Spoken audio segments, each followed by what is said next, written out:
আজকে আমাদের সুন্দরবন ট্রিপের লাস্ট ডে। আমরা এখন হোটেল থেকে চেক আউট করে যাব আমাদের বোটে যাওয়ার আগে একটু দোলনাটা আর একবার চড়ে নিই।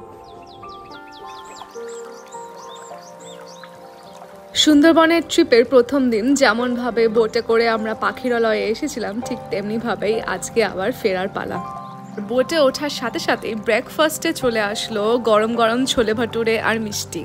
টেস্টি ব্রেকফাস্ট, সামনে সুন্দর ভিউ আর দারুণ হাওয়া, আলাদাই মজা। আজকের ওয়েদারটা দারুণ, পুরো মেঘলা আর মনে হচ্ছে বৃষ্টি হবে। বৃষ্টি হলে কি যে সুন্দর লাগবে।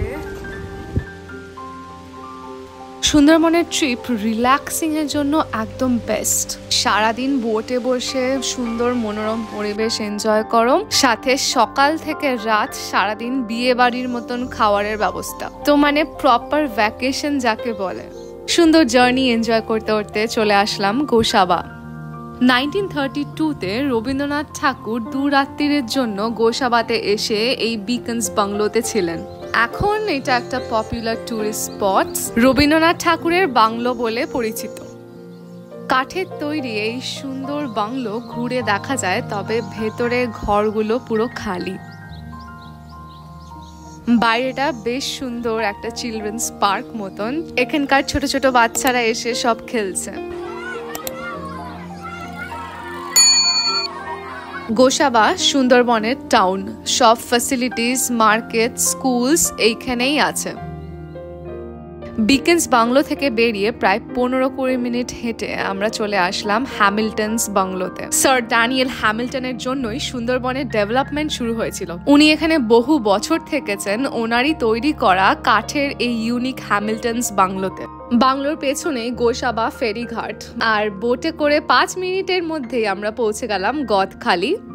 গদখালি থেকে আমরা আবার কলকাতায় ফেরার জন্য বাসে উঠে পড়লাম। ছোট থেকেই সুন্দরবনের গল্প তো প্রচুর শুনেছি, এত বছর পর ফাইনালি সেই ইমাজিনেশনস গুলো রিয়ালিটিতে দেখলাম। 2 রাত 3 দিনের এই ট্রিপে বাঘ মামার দেখা না পেলেও আমরা কিন্তু অনেক অনেক ভালো মেমোরিজ নিয়ে ঘর ফিরছি। Sundarbans, you were amazing. সুন্দরবনে ঘুরতে গিয়ে মধু তো নিতেই হবে। অ্যাজ আ সুভিনিয়ার আমরা নিয়ে এসেছি সুন্দরবনের মধু, তবে খুব কেয়ারফুলি কিনতে হবে, কারণ সব জায়গায় অরিজিনাল মধু দেয় না।